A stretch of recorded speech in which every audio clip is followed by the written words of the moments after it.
रात के 11:30 बज रहे थे। सुरेखा सिलाई मशीन पर कपड़े सिल रही थी। नींद और थकान की वजह से उसकी आंखें लाल हो रही थीं। कमर में भी काफी दर्द हो रहा था। इतने में उसका पति राकेश, जो होटल में वेटर का काम करता है, घर आया।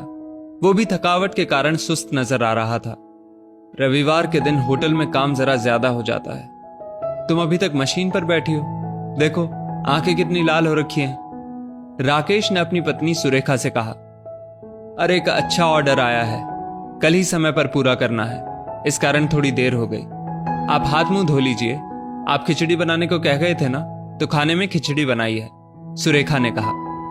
राकेश होटल में वेटर का काम करता है। सुरेखा छोटे मोटे सिलाई के काम करके अपने पति का आर्थिक सहयोग करती है। बेटा राघव अभी कॉलेज के फर्स्ट ईयर में है और बेटी 10वीं क्लास में। राकेश ने गांव में एक गरीब परिवार में जन्म लिया था। गांव में अचानक आई बाढ़ से उसका सब कुछ तबाह हो गया। उसके माता पिता बाढ़ में बह गए, घर बार सब तबाह हो गया। बस राकेश और उसकी छोटी बहन माया रह गए मुसीबतों का सामना करने के लिए। उसके चाचा ने भी गरीबी का हवाला देते हुए उन्हें अपने साथ रखने से मना कर दिया। गांव वालों की मदद से 16 वर्षीय राकेश अपनी बहन को लेकर शहर आ गया। जहां जगह मिलती सो जाते। राकेश ने जगह जगह काम मांगना शुरू कर दिया। जो भी काम मिलता वो करने को तैयार था, क्योंकि उसके ऊपर अपनी बहन की भी जिम्मेदारी थी। कभी छोटी सी चाय की टी स्टॉल पर काम किया, तो कभी लोगों की गाड़ियां साफ की। छोटे से ढाबे से गुजरता हुआ आज वो बड़े 3 स्टार होटल में वेटर का काम करता है।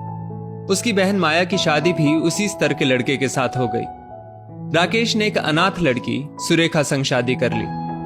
सुबह उठते ही राघव अपने पिता से कहता है, पापा मुझे 200 रुपए चाहिए।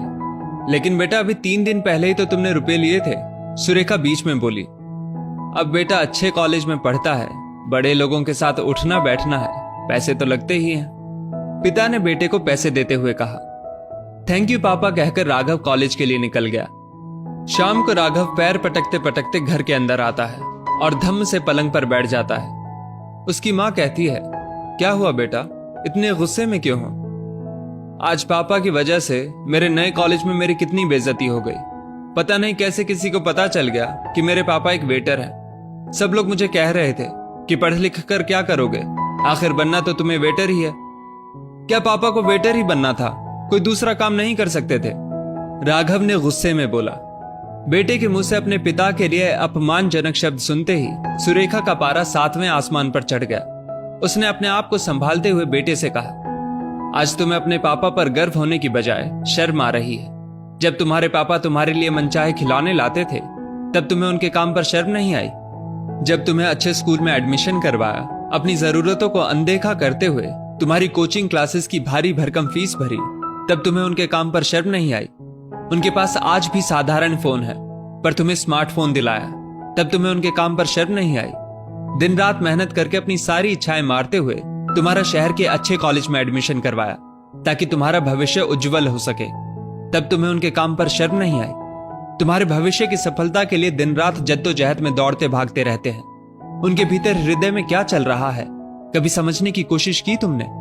रोजगार का तनाव, परिवार के आज की जरूरत और भविष्य की सुरक्षा के लिए कितना कुछ किया है तुम्हारे पापा ने। आज तुम 4 लोगों के बहकावे में आकर अपने पिता की मेहनत पर पानी डाल रहे हो। तुम्हें तो बल्कि अपने पिता का सहारा बनना चाहिए। ऐसा कुछ काम करना चाहिए जिससे उनका मान बढ़ सके, तुम पर गर्व कर सके। आज मुझे अपनी परवरिश पर अफसोस हो रहा है। इतना बोलते हुए सुरेखा वहां से चली गई। राघव अपने कहे पर बहुत शर्मिंदा था। मां मुझे माफ कर दीजिए। आज मैंने समझ लिया कि कोई भी काम छोटा या बड़ा नहीं होता। कॉलेज से आने के बाद का कुछ समय मैं बच्चों को ट्यूशन पढ़ाऊंगा, जिससे पापा का कुछ सहयोग कर सकूं। राघव अपनी मां के पास जाकर बोला। आज राघव की आंखों से अपने पिता व उनके काम के प्रति सम्मान छलक रहा था। दोस्तों, इस स्टोरी को लेकर आपकी क्या राय है, नीचे कमेंट करके जरूर बताइएगा। और ऐसी और भी बेहतरीन वीडियोस के लिए हमारा पेज जरूर फॉलो करें। धन्यवाद।